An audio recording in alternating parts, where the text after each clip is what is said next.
Hi, my name is Haley, and I am the Merit Fellow in the Ceramics Department here at the Steelyard, and I'm going to teach you how to use the slab roller today.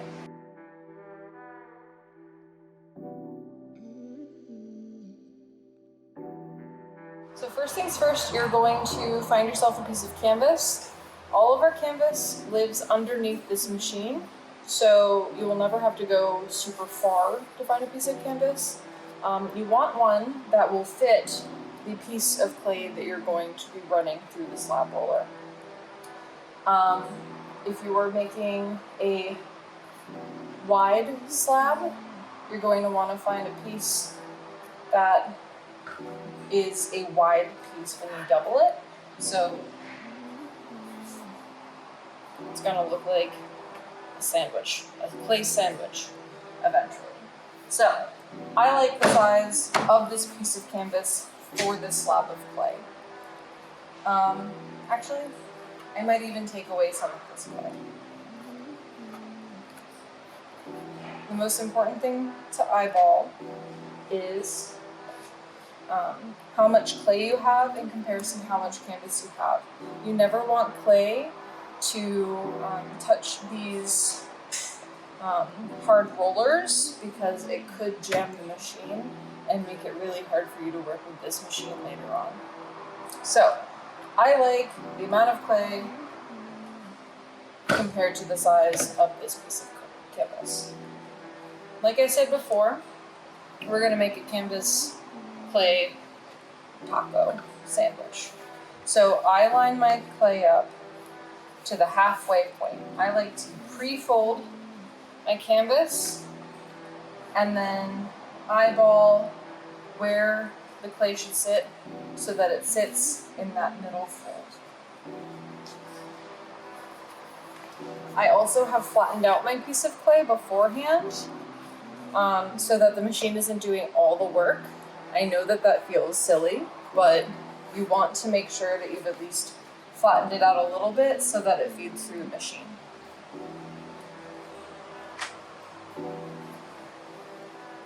So I've flattened out my clay, I've put my canvas on both sides. You never want the clay to be touching the rollers at all.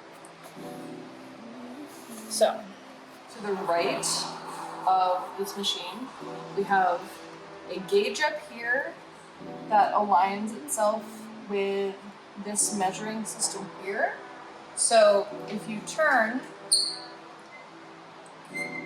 in any direction, so if you turn counterclockwise, is this counterclockwise? Yes, yeah. If you turn counterclockwise, the roller will go down, which means you'll get a thinner slab. If you turn this dial clockwise, this roller will go up, making a thicker slab. So say you want to make a really big box out of clay. You're probably going to want a thicker slab. So I'm going to do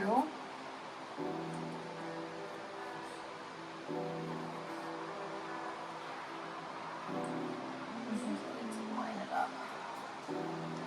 Alright, so I'm going to do about 3/4, or I'm sorry, I'm going to do about a 1/4 inch. And you never need to worry about the other side of this roller. It has a mechanism inside that aligns both ends of the roller, so it's always going to be a flat, even slab every single time. So I've set the roller to the width of the slab I want it to be. And I've sandwiched my clay. Everything's well and good. And now I'm going to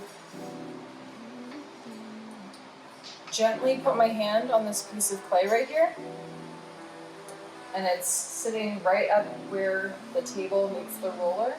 So I'm gently going to place my hand here, and I'm going to always pull towards me with this big wheel. And I'm just ever so gently keeping my hand until I know that it's feeding into the roller. And you want to go at a reasonable speed.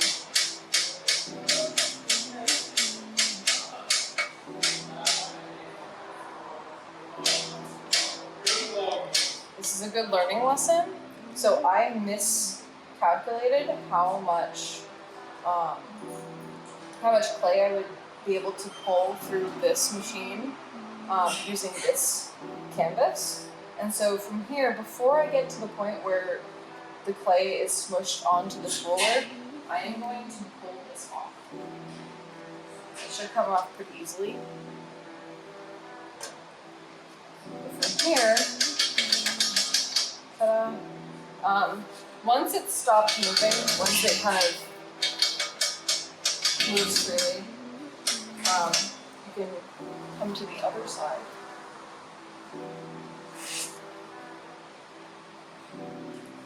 Pick up your slab. Put it back over here. And you have a flat slab.